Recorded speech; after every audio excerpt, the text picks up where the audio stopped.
আমাদের chief অ্যাডভাইজারের Japan সফরের আজকে দ্বিতীয় দিন, খুবই ইম্পর্টেন্ট দিন। সকালে আপনি জানেন যে চিফ অ্যাডভাইজার নিকেই ফোরামে 30th নিকেই ফোরামে কথা বলেছেন। উনি এশিয়ার যে ক্রাইসিসগুলো, পিস বিল্ডিং, এগুলো সবকিছু নিয়ে উনি আলোকপাত করেছেন। ওই স্পিচটা আমরা আপনাদের সাথে শেয়ার করেছি। আর এর পরপরই যেটা হয়েছে যে মাহাথির মোহাম্মদের সাথে ওনার একটা বায়োলেটারাল মিটিং ছিল। মাহাথির মোহাম্মদ জানেন আগামী এই জুলাইয়ের 10 তারিখে 100 বছরে পড়ছেন। উনি আগেই তাকে অভিনন্দন জানিয়েছেন, আগাম হ্যাপি বার্থডে জানিয়েছেন। তো তারা দুইজনে মিলে দেশের, বাংলাদেশের এই যে অভূতপূর্ব যেই একটা আপরাইজিং হলো, গণ অভ্যুত্থান, সেগুলো নিয়ে আলাপ করেছেন। বাংলাদেশি মানুষের যে পুরো পৃথিবী জুড়ে যে তারা সুনামের সাথে বিভিন্ন জায়গায় কাজ করছেন, সেগুলো নিয়ে কথা হয়েছে।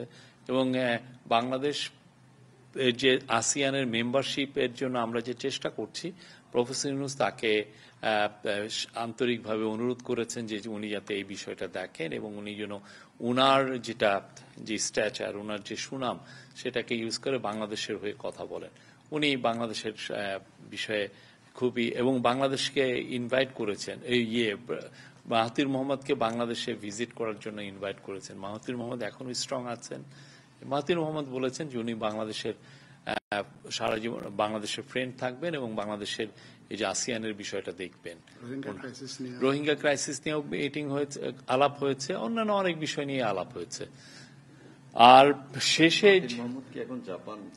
উনি জাপানে এসছেন, এই নিকে ফোরামে এসছেন। আর আর আজকে যেটা সবচেয়ে বড় আকর্ষণ ছিল সেটা হচ্ছে যে বাংলাদেশের জাপানের যে হিউম্যান রিসোর্সের উপরে একটা সেমিনার। সেই সেমিনারটা মূলত জাপানে, আপনি জানেন যে ম্যাসিভ ওয়ার্কারের শর্টেজ, জাপান ওয়ার্কার পাচ্ছে না অনেক জায়গায়। তারা যেটা ওদের প্রজেকশন করেছে যে তারা এই জাস্ট আগামী 5 বছরেই তাদের 8.2 মিলিয়ন ওয়ার্কার লাগবে, এবং যেটা 2040 পর্যন্ত লাগবে 11 মিলিয়ন। তো এই যে এত বিশাল সংখ্যক যে ওয়ার্কার, ওরা কোথায় পাবে? আগে যেটা হতো যে জাপানে ইন্দোনেশিয়া আসতো, জাপানে ভিয়েতনাম থেকে লোক আসতো, জাপানে মায়ানমার থেকে, এইটা 3টা ছিল মোস্ট ইম্পর্টেন্ট সোর্স যারা এখানে এসে কাজ করতো। কিন্তু যেটা হচ্ছে যে ইন্দোনেশিয়ার ইকোনমি খুব ভালোভাবে বুমিং হচ্ছে, ফলে ইন্দোনেশিয়া থেকে লোক এই জাপানে আসাটা অনেকটা কমে এসছে। একইভাবে ভিয়েতনামেরও ইকোনমি বুমিং, ভিয়েতনাম থেকে ওয়ার্কার আসছে না। বাকি ছিল মায়ানমার, কিন্তু মায়ানমারের যেটা হয়েছে যে ওইখানে একটা সিভিল ওয়ার হচ্ছে বলে মায়ানমার থেকে অনেকেই যাচ্ছে না, ওদের অনেক ধরনের স্যাংশন ওরা ফেস করছে। তো এখন মূলত জাপানে ওয়ার্কার আসতেছেন হচ্ছে নেপাল থেকে। তো নেপাল তো অত বড় দেশ না, অত ওয়ার্কার পাঠাতেও পারছে না। তো ওরা বাংলাদেশের দিকে তাকিয়ে আছে। আজকে যে সেমিনারের মূল লক্ষ্য হচ্ছে জাপানি যারা বড় বড় কোম্পানি, তাদেরকে জানানো যে বাংলাদেশে প্রচুর ওয়ার্কার আছে, তারা পৃথিবীতে সমস্ত দেশে সুনামের সাথে কাজ করে, এবং তোমরা যত বেশি রিক্রুট করতে পারবো সেটার জন্য আমরা প্রস্তুত আছি। তো এটার একটা ব্যারিয়ার আছে। তো সেখানে ওদের যে national business support combined cooperatives, ওইটার যে প্রেসিডেন্ট মিস্টার মিকিও ওয়াগাসায়ামা, উনি সরাসরি বলছেন যে জাপান আগামী 5 বছরে, যে সেমিনারটা বলেছেন যে আগামী 5 বছরে 1 লক্ষ লোককে নিবে। কিন্তু যারা বাংলাদেশি যারা আছেন তারা বলছেন যে এই সংখ্যাটা আরো বাড়বে যদি আমরা ঠিক মতো আমাদের ল্যাঙ্গুয়েজ ট্রেনিং দিতে পারি আমাদের জনগোষ্ঠীকে, এবং তাদেরকে মিনিমাম স্কিলটা আমরা ট্রেনিং করতে পারি। তাহলে আমরা আশা করছি যে এটার সংখ্যা বাড়বে এবং এটা একটা ফ্লাড গেটের মতো ওপেন হবে। এটা আমাদের জন্য একটা বিশাল অপরচুনিটি, এবং সেটার জন্য প্রফেসর ইউনূস বলে অলরেডি এই সফরের আসার আগে একটা টাস্ক ফোর্স উনি করে দিয়েছেন, এবং এটার জন্য যত কিছু করা দরকার, যত দ্রুত ল্যাঙ্গুয়েজ ট্রেনিং সেন্টার করা যায়, যত দ্রুত এই স্কিলস ট্রেনিং সেন্টার করা যায়, এটা করা হবে। এবং সেই আলোকে অলরেডি কিছু মেজার আমরা কিন্তু নিয়েছি। যেমন ধরেন বাংলাদেশে থেকে যাতে জাপানে এসে অনেকে ল্যাঙ্গুয়েজ শিখতে পারেন, সেটার একটা ব্যারিয়ার ছিল। এখানে ব্যাংকিং রিলেটেড অনেক সমস্যা ছিল। ভিএইচএস যেটার মাধ্যমে এই ভিসার এগুলো সার্ভিসগুলো হয়। ভিএইচএস এর সাথে কিছু সমস্যা ছিল, সবগুলো দূরীভূত করে জাস্ট ফার্স্ট সেমিস্টারে এই ল্যাঙ্গুয়েজের 3,000 ছেলে মেয়ে বাংলাদেশে এসছেন।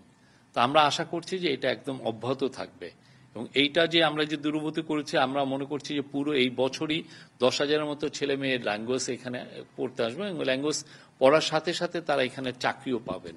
তো আমাদের এখানে ল্যাঙ্গুয়েজে বাংলাদেশে যেটা হয় যে তারা N5, যেটা একটা ল্যাঙ্গুয়েজের শেখার একটা স্ট্যান্ডার্ড, N5টা পর্যন্ত পড়ে, কিন্তু জাপানিজ এরা চাচ্ছে যে N4 কঠিন, যাতে খুব আপনি ভালো মতো কনভারসেশন করা যায়।